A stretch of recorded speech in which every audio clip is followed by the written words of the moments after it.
Good morning, good morning. Come in here, everybody. Keku Vasitadi. Ndewo ndị Igbo. Ọkwanụ na Sticker House of Destiny. Kansi wee na-ekwu okwu na from their platform this morning. Iji kene nweke kene nwanyị. Asị m ka ọmaka merụ nweke merụ nwanyị nke onye chiri ya zelu. Na nsikwana na ebe bere ugo bele nkesi ibie ebene nkukwapụ ya okirikiri ka a na-agwakwa ukwu ose adị arị ya enu onye si na ọ bụrụ ya onye si na ọ bụghị ya ọ ga-eme gịnị ọ na enu platform a bụ Sticker House of Destiny ka m ji wee na-abịa ka m kọwaa ihe dị iche iche n'ọdịnala anyị na ịkwalite ndị na-emete nke ọma dịka mmadụ dịka Jack Nwamba nna this guy na-eti ncha n'egwu na-ekwe the little boy opik mbọsị a nna ihe this guy the little one opik mbọsị a ga-akụ n'egwu mmadụ afụbe anya afụbe ịmakwa that little boy nwere zeal dị egwu o nwere that self confidence like ịma ihe like ihe a na-asị na nna na ihe a bụ nke anyị ịghọtago ọ na-eme ka nna ya si wee zuo anya ịghọtago maka na ọ na-abụ nna zụsịa nwa zụọ nnana so asị nka m I really ime ihe ndị anụnwa appreciate because ọ dịrọ izi ndị niile na-akwalite omenala anyị ma ndị eze nwanyị ma ndị dibịa ma ndị dị iche iche ọdịnala anyị ga-adịkwa na ọdịnala anyị amaka omenala anyị amaka na ọdịnala ndị na-adịrị ndị omenala ndị ga-adịkwara ndị ịghọtago ebe onye bi ka ọ na-awachi ịghọtago so ihe m ji ekwu okwu a bụ ka nke onye na-eme dị mma ka o jisi ike na ya n'ikwe n'ife dị ụmụaka niile na-eti n'egwu ha a na-egosicha ihe onyonyo dị iche iche na-agụ ihe dị iche iche ha na-agụ n'ọnụ enwe nke nwatakịrị mfụ mbọsị a ọ na-agọ ọjị ịmakwa etikata m mkputikata ọ dịka chief nwoke dị presented that thing it was so marvelous I'm so glad na omenala anyị na-anachite azụ one by one I'm so glad I'm telling you asị nke onye na-eme dị mma ka eto onye na nke ahụ nke onye na-emekwana dị mma asị gị rapụ nke ị na-eme rapụ ya ịghọtago so ihe m na-ekwu okwu ya hie bụ ka unu kwado ndị omenala amaka omenala dịwara gboo enwere ihe dị njọ na omenala maka na ebe onye bi ka ọ na-ahazi omenala ndị ga-adịnatara ndị ihe dị n'ọdịnala na omenala ka anyị nwa ka ji wee dị ndụ ruo taa ka anyị nwa ka ji wee na-eme exist ịghọtago ndị ọcha webatara anyị ụka ibe na be ha here especially let's say here in America they don't go to church fawa kacha aga na mmiri every minute ha na-achụ aja na mmiri ịghọtago nekwa ka befasi ịbịasi ebe dị iche iche n'ukwu osisi ịfụsị ụmụ kịrịkịrịkịrị mmụọ ha rapụrụ everywhere ịghọtago ịbịakwara ife dịka ebe anyị na-agwọ ha ọya nnọọ like na hospitals ifụkwa onye ọbụla kwụbara mmụọ nke ya na jiri mmụọ nke ya na-abịa di ya so ka ihe ị ga-akpọ nke ahụ ụka dị n'ọnụ ife ndị ụka ga-ebi ndị omenala ebi nke onye kwenye ya mesiri ya ike na ihe dị mkpa bụ na ị na-arụ ọrụ ekenye gị na-ekere ọrụ eke ịbụrụ onye okenye na-agba mbọ nke gị ịbụrụ onye omenala ị na-agba mbọ nke gị fụ mmadụ ibe gị n'anya na ọkwa n'anya awụ ebe ọ nọ wee karịsịa enyere ndị mmadụ aka ife onye ịkara enyere ya aka ife onye na-eme ihe omenala ejiri ego o ji emepụta ya nke ndị omenala akpakọ ama ụnụ gbakọnata na ebe a n'ọnụ anwa okwu a n'ụtụtụ a na Sticker House of Destiny platform asị m chifu nwoke dị aka m dị n'elu ebe ị nọ iso na ndị eji aga ndị na-akwalite omenala anyị erikakwa mmiri enwe ire ekerekwa gị ọga Jack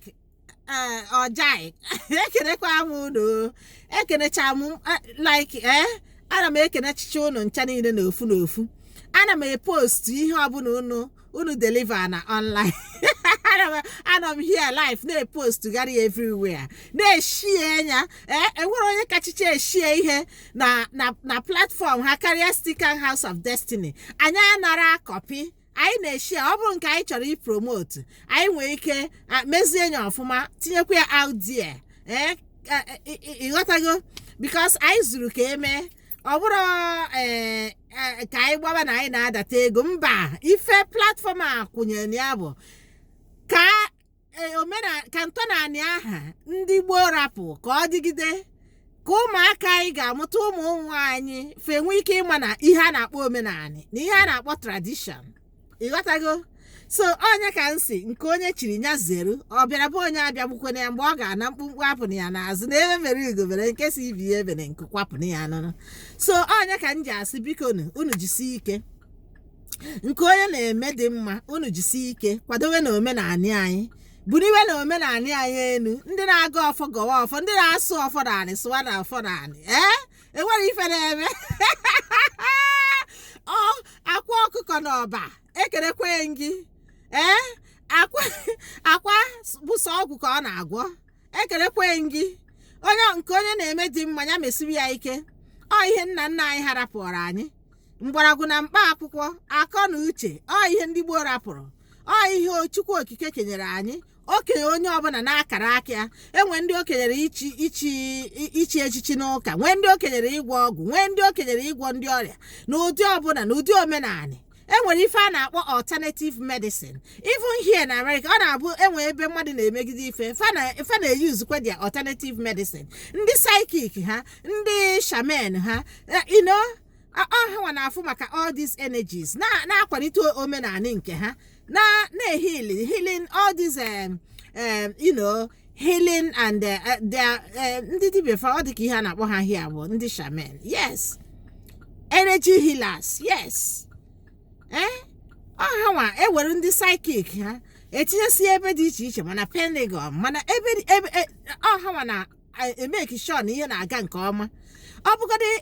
ije gụọ akwụkwọ nsọ ọfụma ị ga-afụ ebe ọsọ gị n'obodo na-enwere onye na-afụ ụzọ nwụrụ anwụ that nation is dead obodo a na-enwere ndị na-afụ ụzọ ndị na-agba afa obodo ahụ nwụrụ anwụ so ihe m ji ekwu ihe a bụ nke onye na-eme dị mma ya jisie ike ndị ụka ga-ebi ndị omenala ebi ihe mma bụ na fụ mmadụ ibe gị n'anya ife onye ịkara nyere ya aka nyejuo onye afọ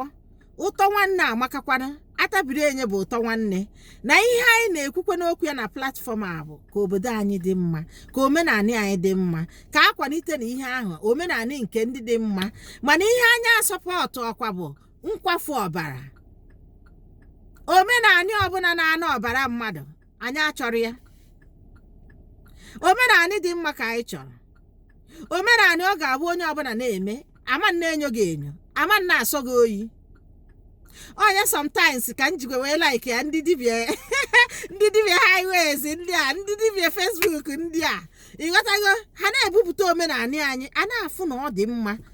ọ bụrụ nke abata ebe a na-eme dibịa ma abata ebe a na-eme eze nwaanyị ma abata ebe a na-eme ife omenala ọ na-atụ egwu dibịa were asịrakwa m na ịkazụ adịrọ mma beta enwezi ka ị ga-esi mesịa ihe ndị aha onye ọbụla na-agbazi ọsọ ịghọtago so ka anyị mee na ihe a ka ọ dị mma nke onye na-eme ya mesiri ya ike nke ị na-eme ịchọ onye na-akwado gị just kọọrọ anyị ekwentị na this platform ihe omenala ọbụla ị na-eme ị need support dere anyị akwụkwọ dere anyị email kpọọ anyị n'ekwentị otu ọbụla anyị ga-esi nyere gị aka anyị nyere gị aka na omenala anyị ga-adị mana homo and diaspora everywhere omenala anyị stands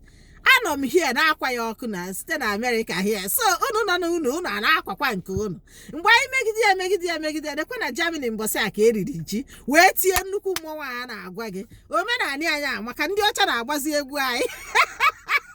ndị ọcha na-agbazi egwu anyị ụmụ nwaanyị anyị bịa ha adọta ha abịa waa ji ya abịa waa akwụkwọ ya mee traditional wedding ihe ndị ọcha na-ara afụzi egwu anyị omenala ya amaka ịma onye amara ife dị na omenala ọ dị ya ka enwere ihe ọjọọ a na-eme di ya. Omenala dị mma.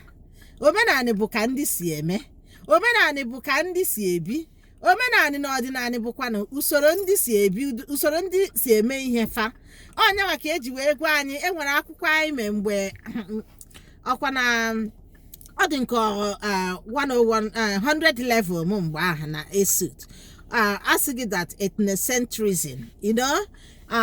if ị na-amara ọkara gị ifu omenala ndị ọzọ ma otu ndị si ebi ma otu ihe ha si eme ihe ha ị na-akọtọcha ịbara ime ịmara ife a na-akọ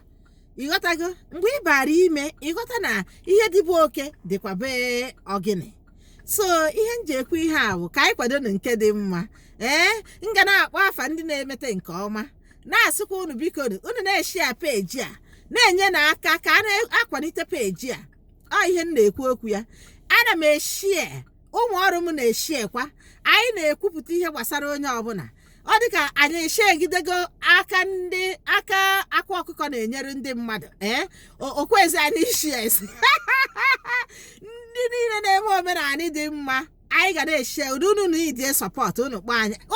nwa n'idikwa sọpọt maka na enwe ndị widows enwe ndị enwere ọka enyerefe aka ndị enwere onye na-enyerefe aka a na-esi na platfọm anụwa wee na-asavisi ha. So anyị nwa na-asavisi a lot of people. Anyị nwa na-asavisi a lot of